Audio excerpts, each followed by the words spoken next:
Hey, Marnie, it is so good to see you. I am so excited to do this month's market update with Marnie because there is so much that has changed and gone on in the last couple of months. Most important, we've seen rates increase roughly about 2.25%. And I think that we are seeing the results of that in the market with home sales and buyers. Give me your take right now, what you're seeing. Hey, Shannon, nice to see you. Yeah, as we spoke about, I think that I'm seeing definitely a change in the market. It's been happening since I think about, April sometime. But for me personally, right before Memorial Day, the weekend before, just saw a major drop off. And again, this is just my personal opinion, but then from my experience, but I'm also looking and talking to other agents, seeing what their experience is. And I think it obviously is the micro areas. Different areas are still, like you and I had spoken about, the Highlands, Sloan's Lake, some of those areas are still going quite a bit over asking. Days on market has gotten a little longer, you said. Still competition, but for what I'm seeing, I'm just seeing longer days on market. We're not having that crazy frenzy that we were having where we tell sellers, hey, just leave for the weekend and you'll be under contract. I think that's definitely not what you want to communicate to sellers right now in most instances.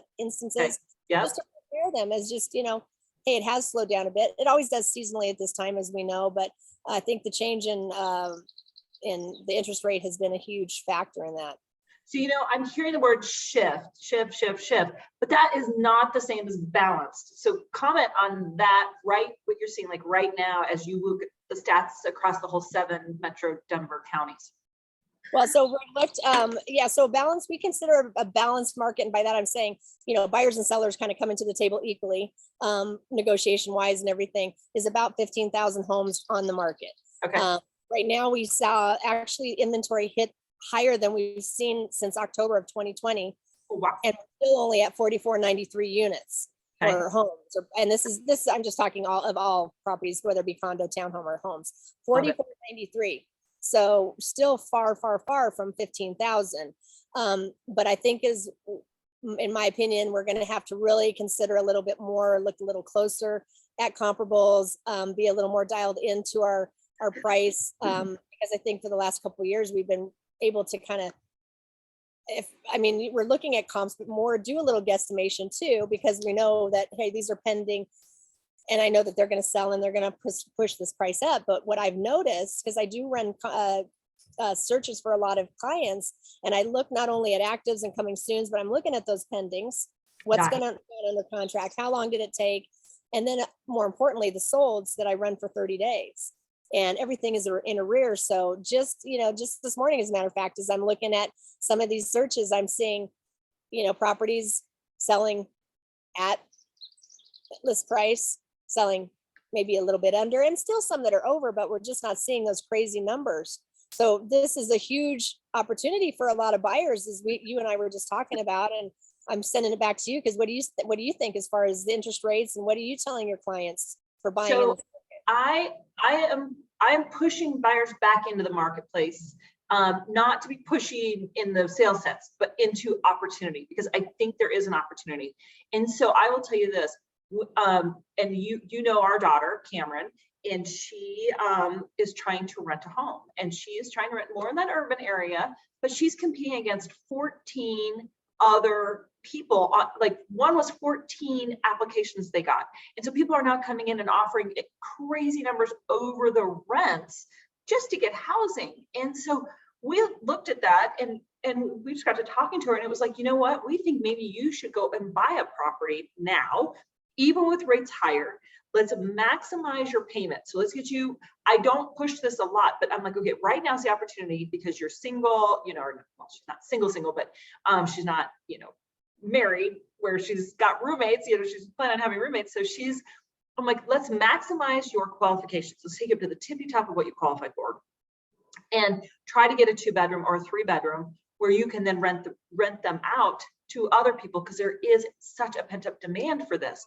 And I think the opportunity is there to go purchase, because we're not seeing properties going for tens of thousands and, whatever. I mean, if you were looking at a $330,000 condo, you were having to offer 360, 370, 380. I think that's coming down to closer to 2% over to be able to lock that down, and then lock in that payment, knowing what it is today, being comfortable today at the higher rate with the higher payment, knowing that probably in about 2 years, the rates are going to come back down and there's going to be a great opportunity to refinance that property. So this is how I'm actually coaching my daughter right now. So if I'm going to give my daughter this advice, I'm going to give my buyers this advice. I guess that's where I'm headed with this. And I'm saying, okay, then what we want to do is we want to get that payment locked in lower for you in 2 years. And then you take that property and make it a rental and build your wealth and launch your wealth this way. And she is so excited about it because she is right now actively out trying to grab a property, and it's really fun. And she actually got a contract accepted last night. So things are really, really great. Yes. And I think you have a seller that has an interesting story that's similar with another young person who probably doesn't have a lot to put down. And again, 3 or 4 months ago, you just couldn't even think about shopping for property. So tell me a little bit about your current listing. I think you just put under contract as well. I did. And I going back to our biggest takeaway for this is going to be that buyers don't close the door on buying right now, because as you said, with the things slowing down a little bit, the rental prices are going to continue to rise. And what you're doing with rentals, guys, you're paying someone else's mortgage. So I think you are spot on with that. And I was going to be advising my buyers the same thing is, it's a shock that your purchase power from what it was a month ago, 3 weeks ago. However, again, lock that in at a rate you feel or a price you feel comfortable with. We're not buying that sales price. We're buying the payment, right? So same thing happened on one of my listings is this, of course, I represent the seller, but the buyer that came with her agent, they'd been looking for 3 months, been putting offers in, and she was losing out because she didn't have all that additional cash that people were having to throw in to go over and do the appraisal gaps that we were seeing. So it was nice to see that she was able, I mean, she's a great qualified buyer.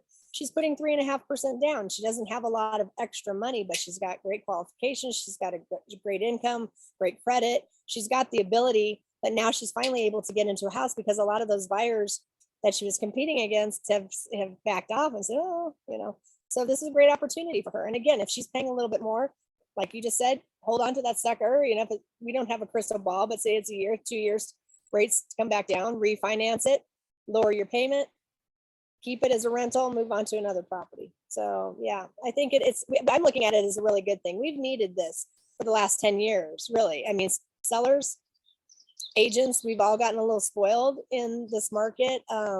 And so, we're going to have to work a little smarter, a little harder, and sellers aren't going to be able to be as greedy as they've been.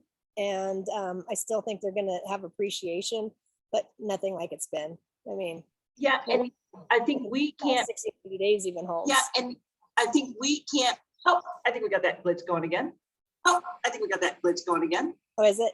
I'm hearing you on my side. Talking back. So there is opportunity every no matter what. Absolutely. And I know we're having a little bit of internet issue maybe. And so I'll just say to wrap it up, because we don't want to keep this long, but again, the market has and is shifting, guys, but in a positive way. And we don't have to look at it as negative. It's just, again, we need to put it into perspective.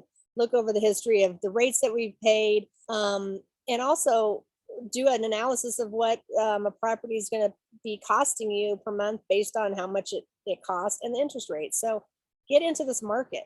Don't stop. Don't be paying someone else's mortgage at the end of the day. Love it. So I'm glad we were able to talk, Shan, today, and I hope you enjoy the rest of the sunshine. Sorry, the internet. I am in the tree house, so it's probably my fault. Yay. But have an awesome day. I gotcha.